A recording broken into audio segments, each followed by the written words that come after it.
Hi everyone, my name is Cynthia. Let's talk books. Today I am here to talk about the most recent book from one of my favorite authors of all time. It is Velvet Was the Night by Silvia Moreno-Garcia. If you're watching this on the day I put the video up, it is release day. So this book is out. It is available for everyone to pick up. My copy is on its way from my local indie, but I did get approved to read an early advanced reader's copy via NetGalley. So I read this early copy of it via ebook. So a couple of things before I get into some of the themes of the book that you need to know is that this is a noir book. So it's not sci-fi, it's not fantasy, which are other genres that Silvia Moreno-Garcia writes in. This is more like Untamed Shore. And Untamed Shore has been my favorite book by Silvia Moreno-Garcia since it came out. So I was really excited about this. What this means for those of you that don't maybe know is that it'll be a little bit slower paced. It does have some violence, some like thrillery aspects, but it's just slower paced. It can be dark at times, but slower paced. The other important thing about this book, it's the setting, and this is one of the things that I loved the most about the book is the historical setting. So it is a historical noir set in 1970s Mexico. What you would need to know, and you don't actually need to know, but something that would enhance your enjoyment of the setting here is that in 1968, Mexico hosted the Olympics. Leading up to the Olympics, though, there was a lot of political turmoil in Mexico. Not just in Mexico, actually. 1968 was a huge year for student and worker protest all over the world. You had protests in Paris and Berlin. You had the Soviet invasion of Czechoslovakia, which was a big deal. You had protests. The DNC held its national convention, and there were huge protests and violence, political violence against protesters there. There was a lot going on. It had been a violent year in Vietnam. The year before, Malcolm X had been murdered. It's just a lot of things kind of came to a head in 1968. In Mexico, what we're talking about is a country that had been pretty much a political dictatorship because it was ruled by one party, El PRI, P-R-I. No other political party had ever won the presidency in Mexico, and in fact, it's not until President Fox was elected in, what was it, in 2000? Right around there, that the one-party rule ended in Mexico. And so El PRI had been very good at suppressing any dissent, usually by co-opting any kind of opposition movement or buying off opposition movements. Those were things that they tried with the movements in 1968, and they just weren't able to do it. The movement would not be co-opted, that you couldn't buy off young people anymore, they were tired. There was a lot of political corruption in Mexico, still is, and students, a lot of university students and high school students were looking at a future that looked very grim. Even professions that typically assured young people of a good job and a good future no longer offer that for young people.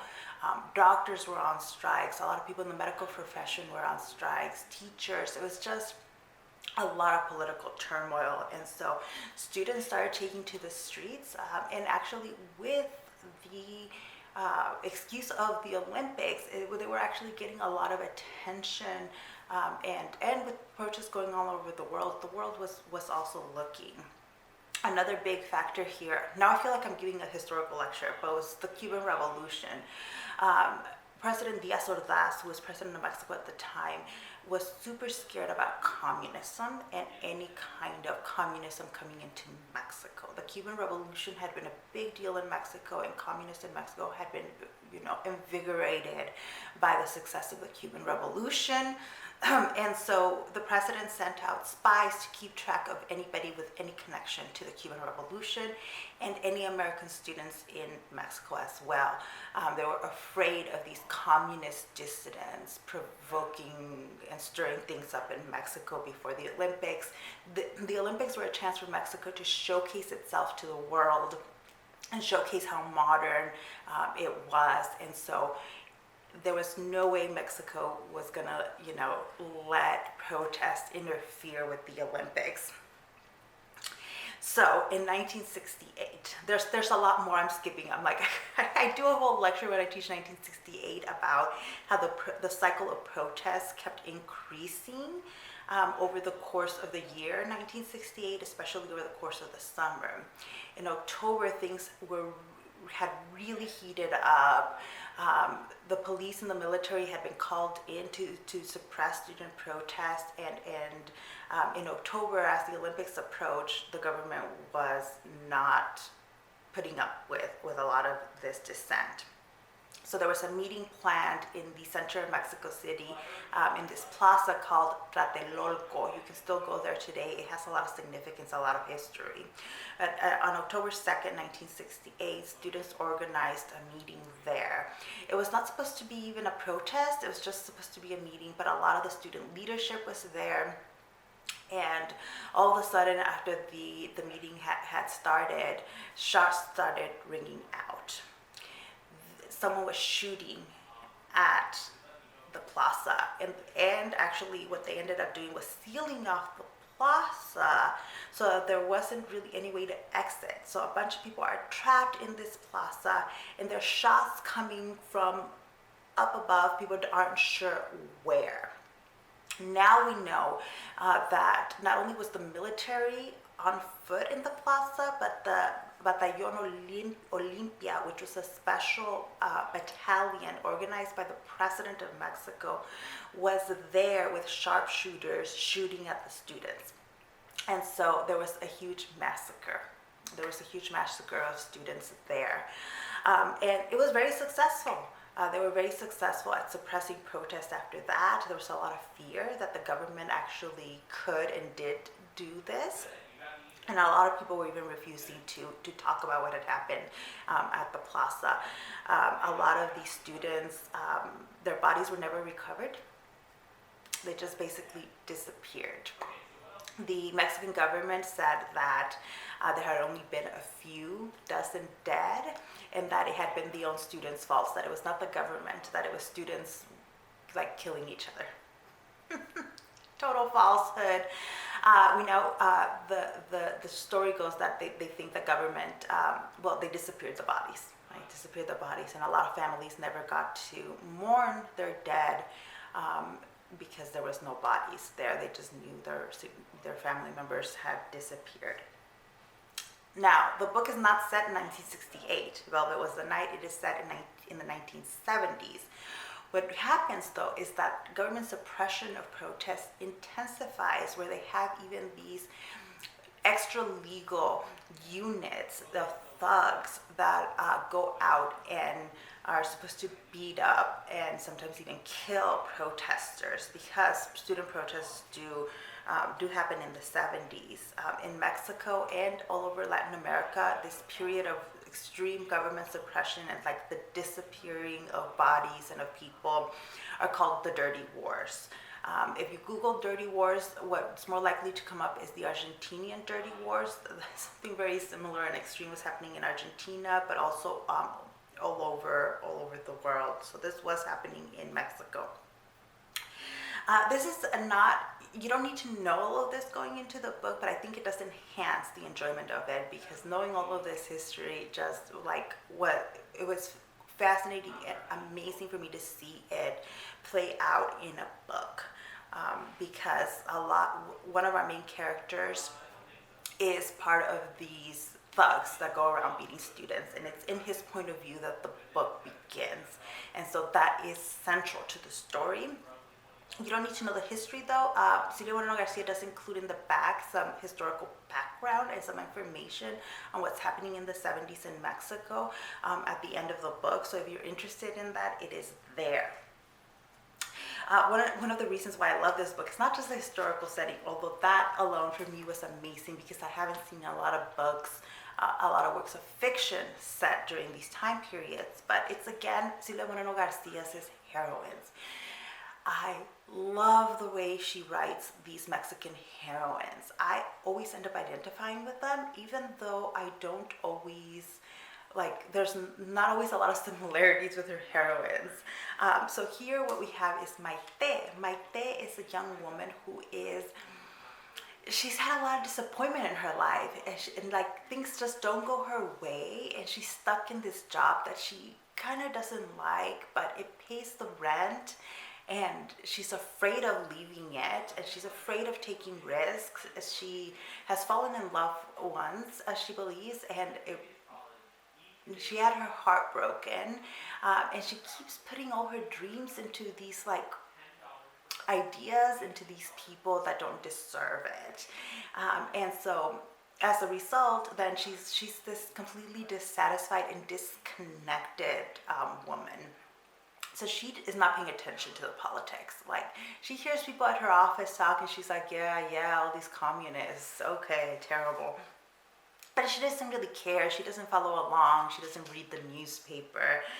She's just worried about how, getting more money because she needs to get her car out of the auto shop, and she doesn't have enough money to pay the mechanic. She is really interested in music, especially she's basically a collector.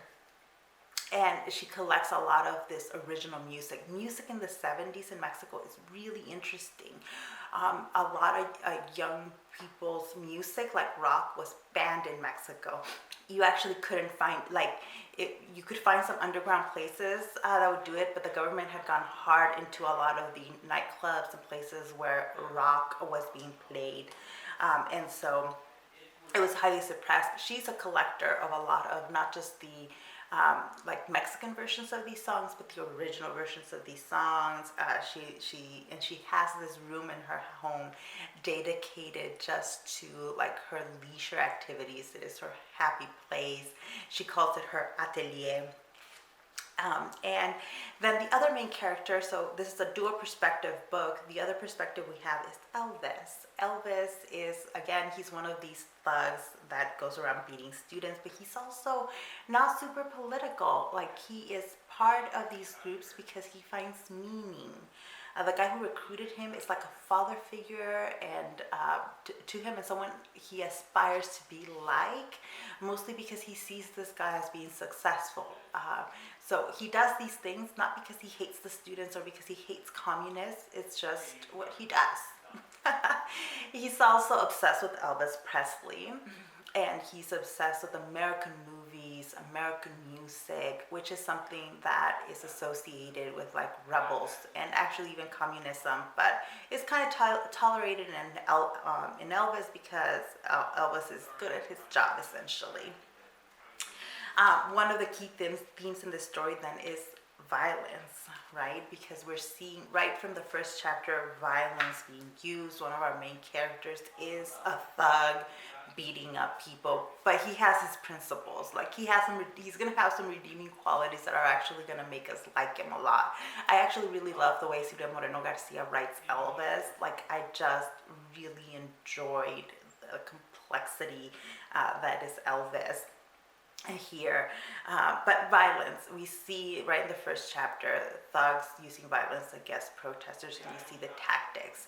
And this is political violence. It's the state using violence against its own citizens. And I don't know why more people don't feel like that's a big deal. That's a huge deal. It was a huge deal then, it's a huge deal now, when in a democracy, or in a supposed democracy, the state uses violence against its own citizens.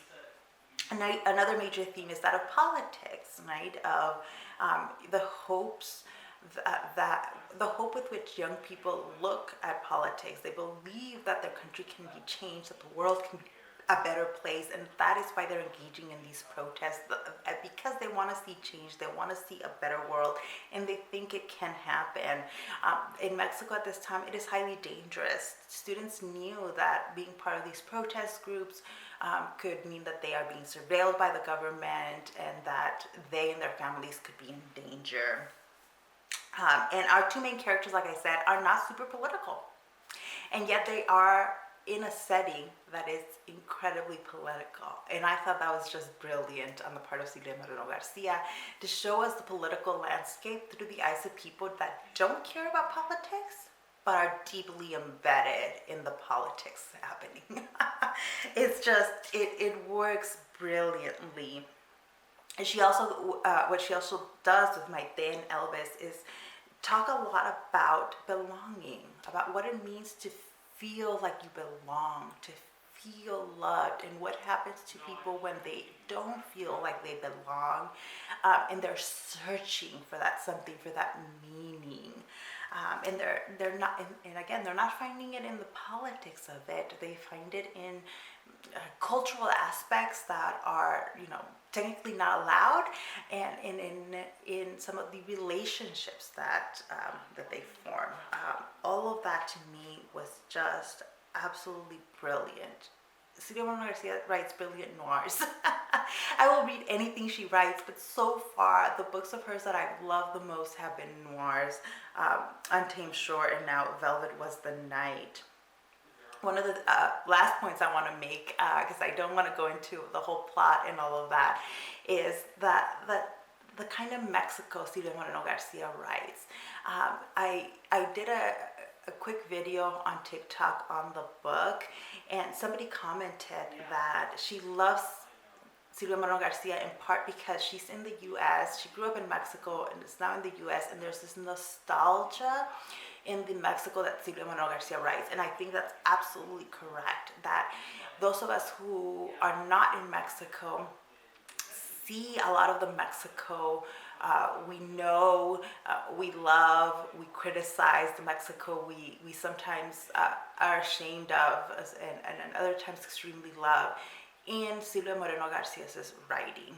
Like, I get very annoyed when people accuse her of not, her book not really being set in Mexico, or like her Mexico not being there enough, because it absolutely is. This is, I think, why, for those of us who are Mexican, her books speak so much to us, because there are always elements of Mexico, good and bad, that we know, that we can identify with. And so there's that element of nostalgia that I think she writes so well, especially, I think, because she's somebody who was born and raised in Mexico, but now lives outside of Mexico. So I think that she probably feels the same kind of nostalgia that a lot of us do, and it comes through super vividly for me in her books, and that is absolutely the case with Velvet Was the Night. So I will stop now that I've given you a full lecture both on the historical background and on the book itself. If you have any questions, let me know down below. If you're planning on reading Velvet Was the Night, please let me know as well. And thank you so much for watching this video. I will see you in the next one. Bye.